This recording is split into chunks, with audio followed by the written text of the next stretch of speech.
आज हामीले सिउँडीको सानो पातबाट उम्रेको यो चरालाई रिपोर्टिङ गर्न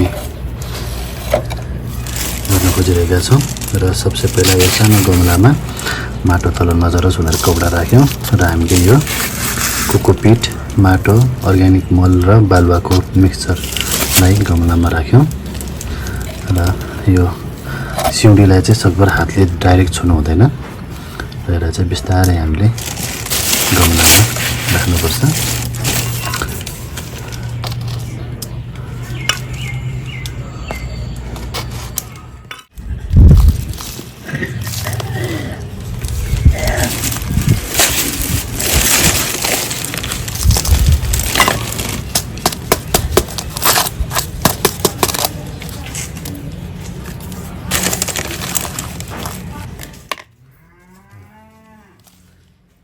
सिउँडीलाई चाहिँ रिपोर्टिङ गर्दा त्यो सानो पात भएर धेरै गाड्नु पनि हुन्न